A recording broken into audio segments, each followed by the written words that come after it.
안녕하십니까, 박영준입니다. 오늘은 동계침낭을 고르는 요령에 대해서 설명을 드리려고 합니다. 가끔 이제 동계침낭의 끝판왕이다, 이런 말을 듣곤 합니다. 끝판왕이라. 글쎄요, 제가 생각하기는 그런 논쟁은 끝판왕이다 아니다 이런 논쟁은 부질없는 짓 같습니다. 저는 전 세계에서 시판되는 동계침낭 중에서 가장 비싸다는 침낭을 가지고 있습니다. 그게 이 침낭입니다. 카린시아 D1200X라는 그런 제품입니다. 하여튼, 보이시는지 모르겠지만, 어마어마하게 큽니다. 이게 얼마나 비싼 건가 하면, 이제 우리나라에서 파는 것들 중에서는 발랑드레 토르네오가 있죠. 그게 한 $1080 정도 합니다. 미국에서 소비자가입니다. 그 다음에 웨스트 마운티니어링이라는 회사가 있는데 거기서 바이슨 GWS라는 게 나옵니다. 침낭이 나오는데 그게 한 $1200 정도 합니다. 근데 이제 카린시아 이 침낭은 가격이 $1200가량 유로입니다. 그러니까 제일 비싸다고 할 수 있죠.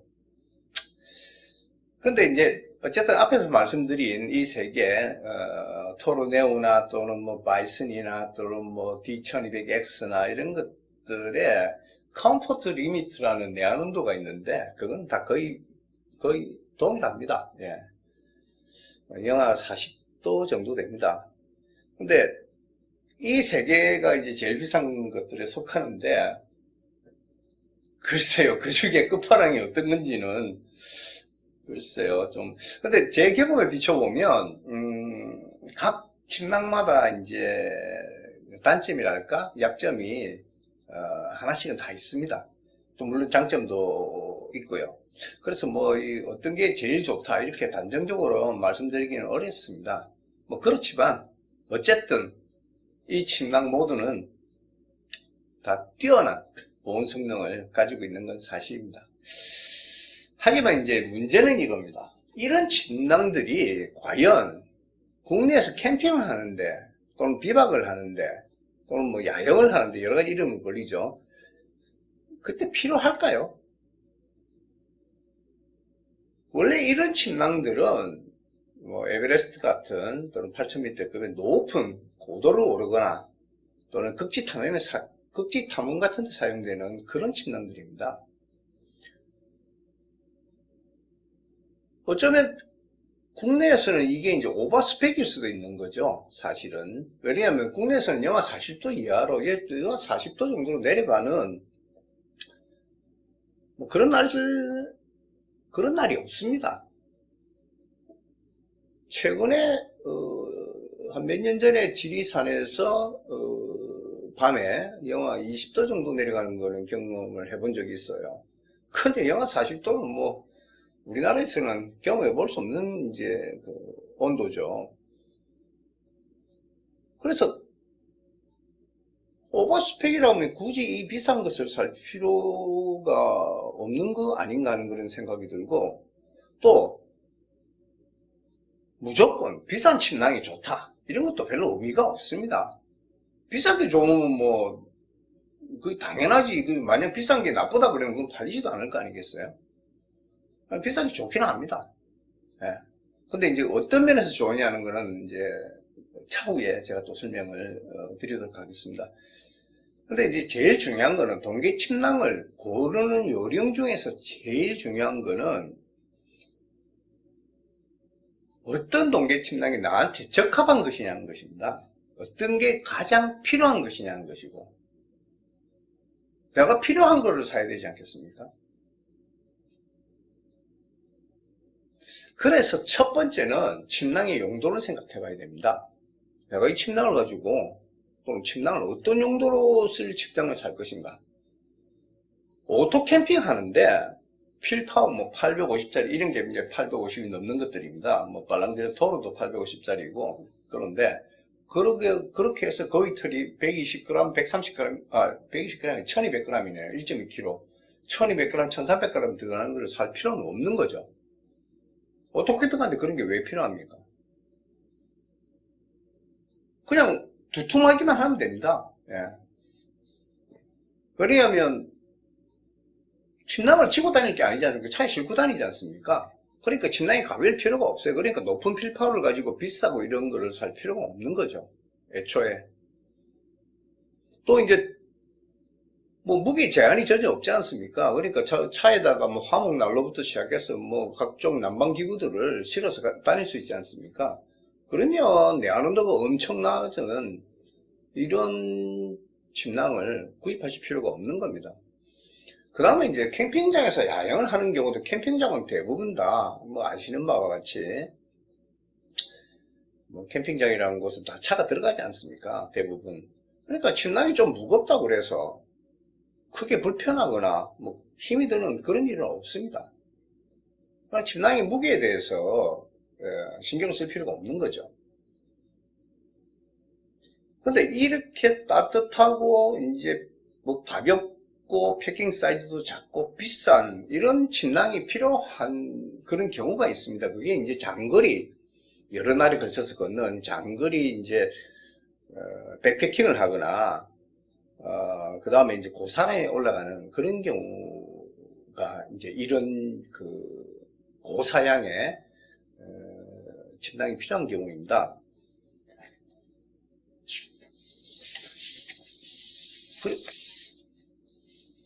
그래서 제일 먼저 결정할 것은 어떤 용도를 쓰느냐, 어떤 용도에 쓸 거냐, 오토 캠핑이냐, 아니면 그냥 일반적인 가족 캠핑이냐, 아니면 백패킹이냐, 여기 따라서 일단은 침낭은 달라진다는 거고, 또 하나는 내가 어떤 기온대에까지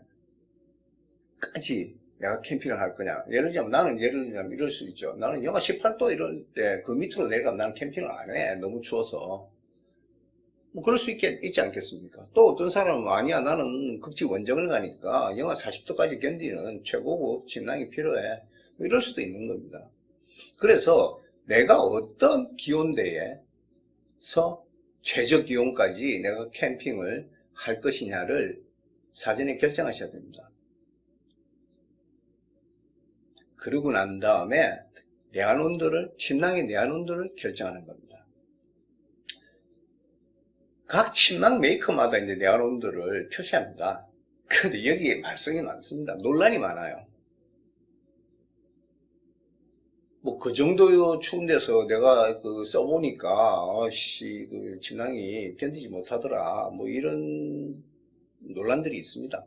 그 다음에 또 이 이제 내한온도를 표시하는 방식도 뭐 제각각입니다. 발랑드레는 이제 컴포트 리미트라는 딱 한 수치만 소개합니다. 그래서 이게 발랑드레의 토르네오 같으면 마이너스 40도가 이렇게 되어 있어요.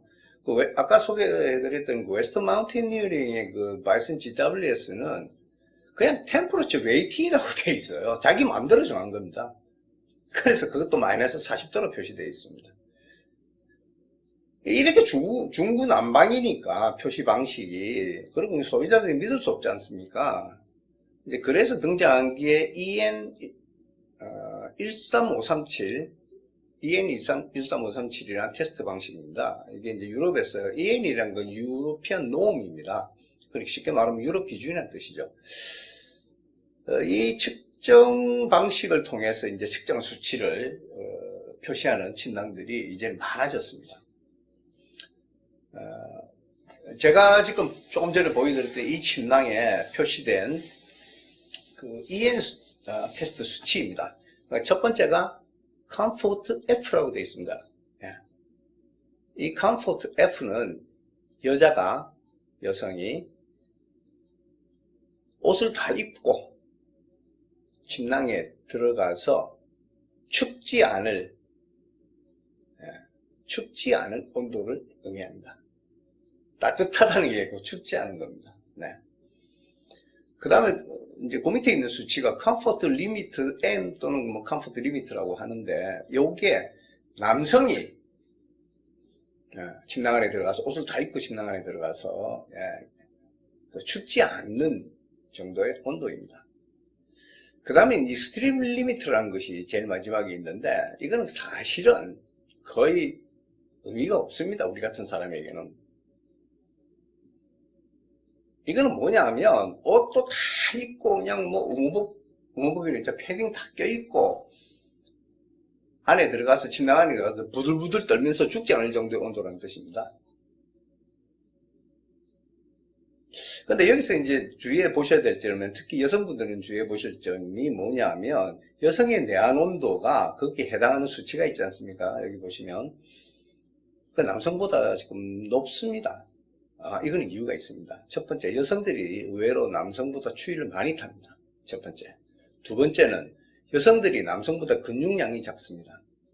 그래서 근육이 발열을 하는 기관이거든요. 그래서 근육량이 적어서 몸에서 나오는 사실은 그 발열량이 적습니다. 그래서 침낭이 빨리 데워지지도 않고,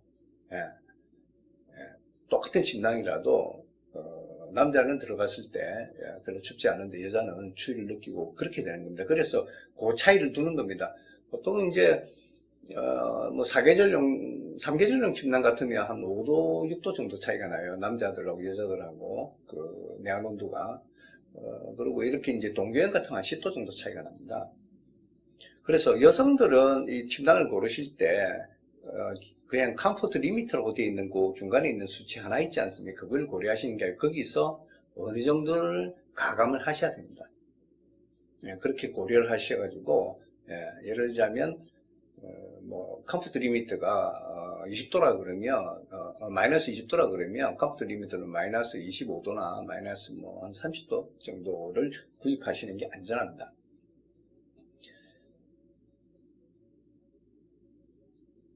근데 이제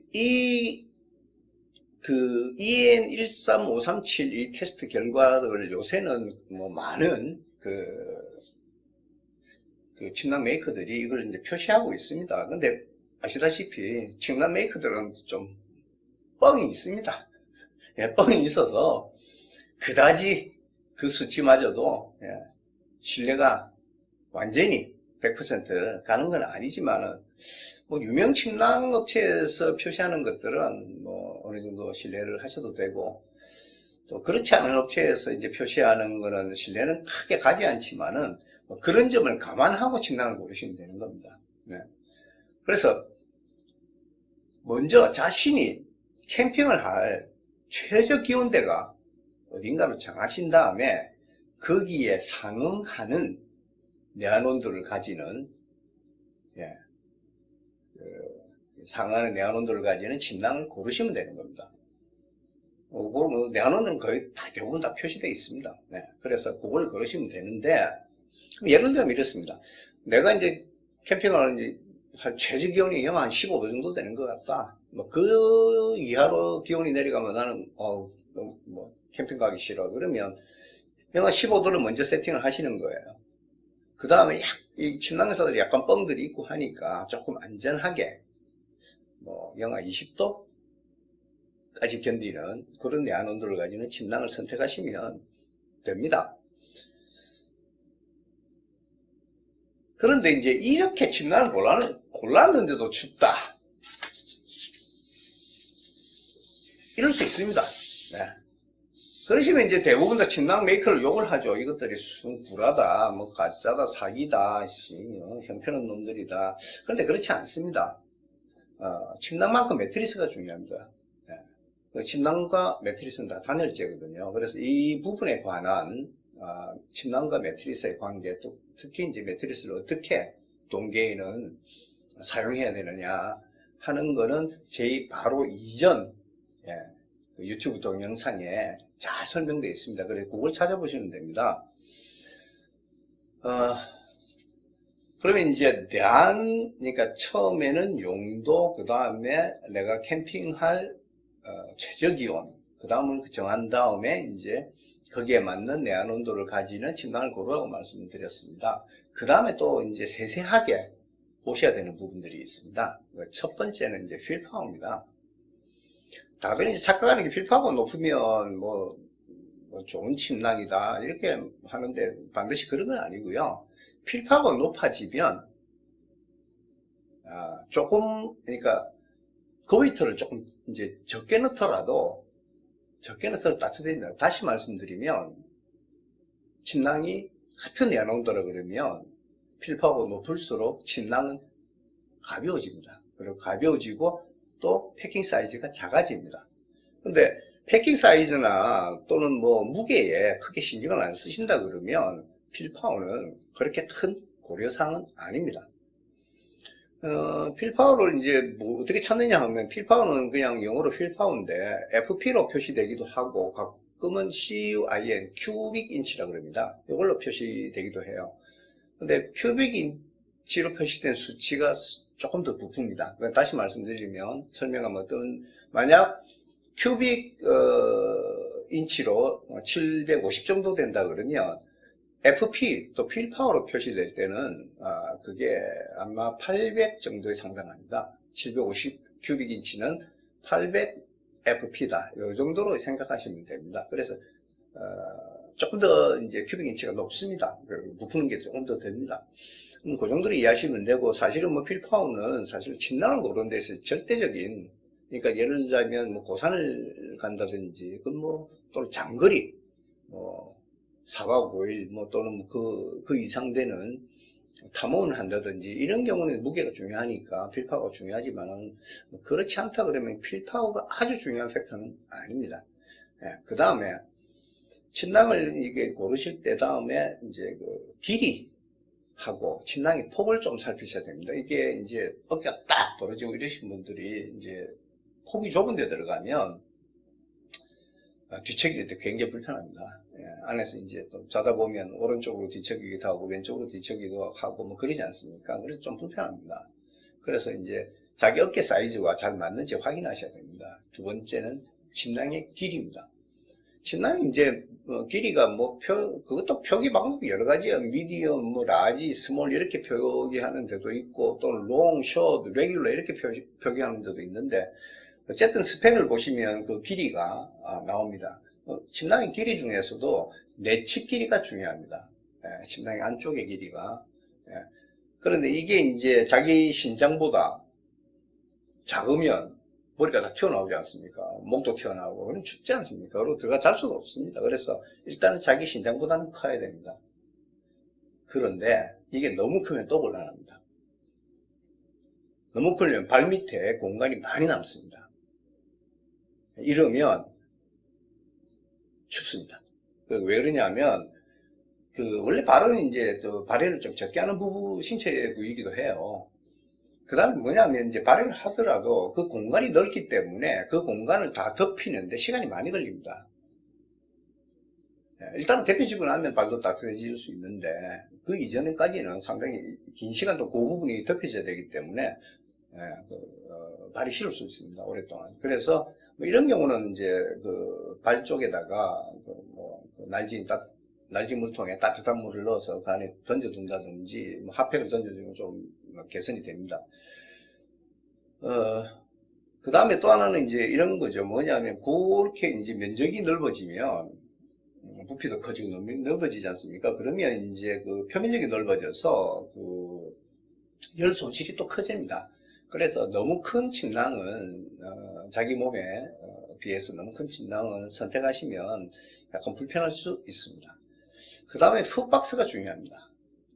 요새 나오는 침낭들 조금 이제 이름 있는 메이커에서 나오는 침낭들은 대부분 다 훅박스 부분, 그러니까 발쪽 부분에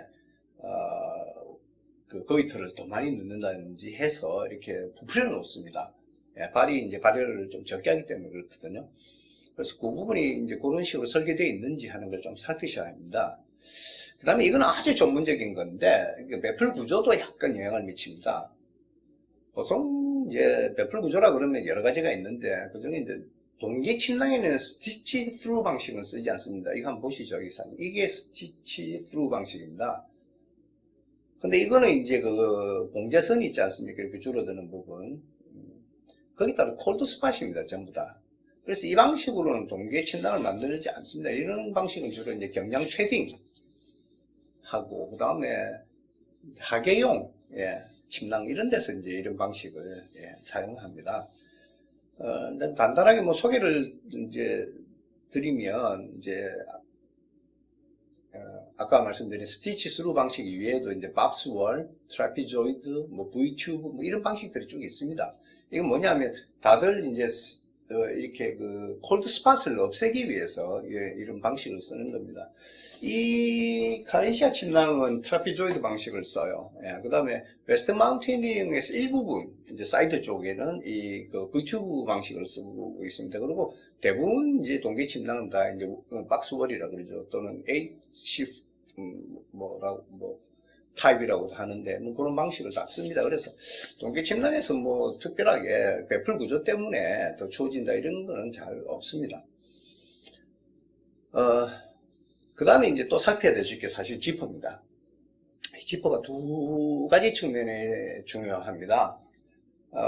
첫 번째는 제가 좀 이렇게 샘플을 가지고 설명을 좀 드리고자 하는데, 어떤 때는 사실은 이 그 발쪽 부분이 이게 굉장히 더워져가지고 정말 갑갑할 수 있습니다. 그래서 이제 여기 보시면 이렇게 발쪽의 지퍼를 이제 이렇게 발쪽에도 이렇게 열 수 있는, 이러면 이제 이게 환기가 돼서 발이 이제 좀 시원해집니다. 그러면 잠이 더 잘 옵니다. 발이 너무 뜨거우면 잠이 잘 안 오거든요. 그래서 요렇게 이제 돼 있든지 아니면 여기 양방향 지퍼면 여기 또 가능해집니다. 그래서 지퍼가 어떤 건지를 한번 좀 확인하시는 게 좋습니다. 예. 그 다음에 중요한 포인트는 이 지퍼 부분이 가장 열 손실이 많은 부분입니다. 왜냐하면 여기에 지퍼가 있으니까 아무래도 이쪽은 이제 그 거위털이 들어가지 못하지 않습니까? 그래서 이쪽에 연 손실이 많을 수밖에 없습니다.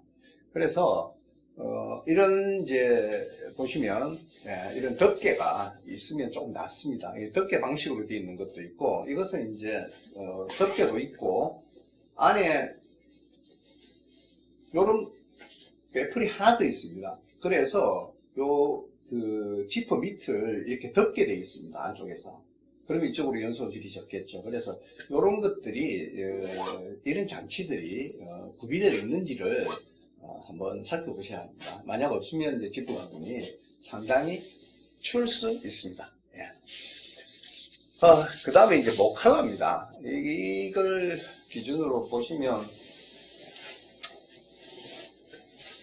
이게 이제 실제로 이제 그 동계에 이게 침낭에 들어가 보면 제일 열이 많이 나가는 부분이 사실은 목 주변입니다. 나머지는 다 잠궈버리면 되는데 이쪽은 이제 사람 목이 나와야 되니까 열리지 않습니까? 그래서 목을 이렇게 감싸는 목칼라가 필요합니다.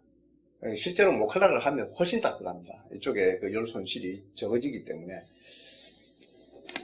그래서 이런 거 보면 이제 헤드 부분 바로 밑에 이렇게 모칼라가 이런 식으로 이제 들어가 있죠.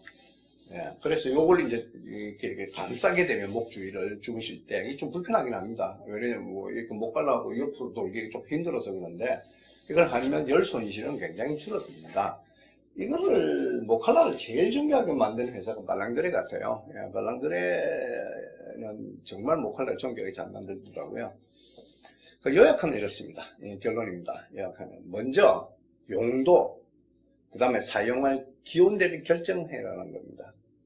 거기에 따라서 골라야 하는 침낭은 달라집니다. 또 거기에 맞게 거기에 맞는 내한 온도의 침낭을 고르는 게 과소비를 막는다는 겁니다. 그리고 이제 그 외에도 침낭의 구조를 좀 잘 살필 필요가 있다. 왜냐하면 침낭의 구조에 따라서 그 침낭의 보온 성능에도 약간씩 다 영향을 미칩니다. 그래서 침낭의 길이, 또 뭐 훅박스의 구조, 그 다음에 배풀 구조, 뭐 지퍼의 안과 밖 또는 지퍼 그 자체, 그 다음에 모칼라 형태, 이런 거를 꼼꼼히 살피실 필요가 있습니다. 물론 이제 또 그런 것도 있습니다. 침낭에도 편의 장치가 있거든요. 그 안에 이제 쉽게 말씀드리면 이제 뭐 어떤 침낭들은 이 침낭도 그렇지만 어떤 침낭도 못해 안에 이제 주머니가 달려 있는 것들이 있습니다. 근데 이것도 한겨울에 정말 추울 때는 정말 필요합니다. 왜냐하면 날지물통에 이제 물을 담아서 이제 밤에도 목이 마르면 물을 마셔야 되지 않습니까? 근데 텐트 안에 두어도 그게 다 얼어버립니다. 그 다음에 양말 같은 것도 이제 신은 게, 갈아야 신을 양말이 없으면 이제 그 양말을 그냥 벗어놓지 않습니까? 그러면 양말이 이제 땀이 있기 때문에 신었던 양말이니까 그렇게 꽝꽝 얼어버립니다. 이럴 때는 이제 그런 주머니 안에 물통이나 양말 같은 거 넣어 놓으면 양말도 얼지 않고 물통도 얼지 않습니다. 오늘은 여기까지입니다.